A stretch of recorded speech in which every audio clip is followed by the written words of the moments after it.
صل وسلم وزد وبارك على رسول الله وآله الأطهار.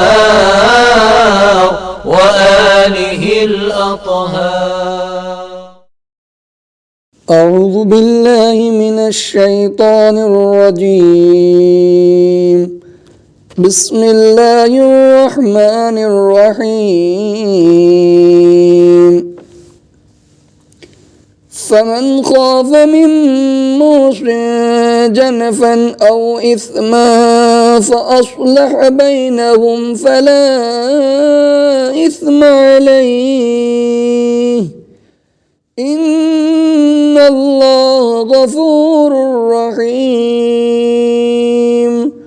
يا أيها الذين آمنوا كتب عليكم الصيام كما كتب على الذين من قبلكم لعلكم تتقون أياما معدودات. فمن كان منكم مريضا أو على سفر فعدة من أيام أخر. وعلى الذين يطيقونه فدية طعام مسكين. فمن تطوع خيرا فهو خير له وأن تصوموا خير لكم إن كنتم تعلمون. شهر رمضان الذي أنزل فيه القرآن هدى للناس وبينات من الهدى والفرقان.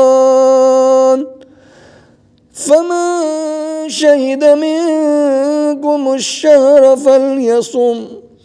ومن كان مريضا أو على سفر فعدة من أيام أخر.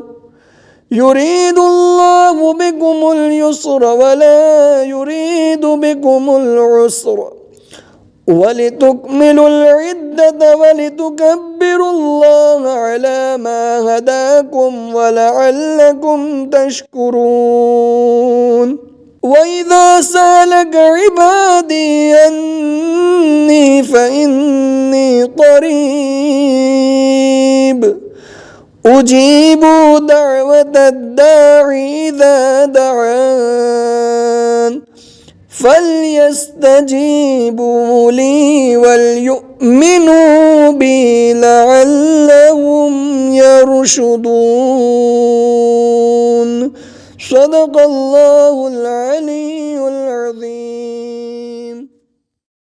اللهم صل وسلم وزد وبارك على رسول الله وآله الأطهار.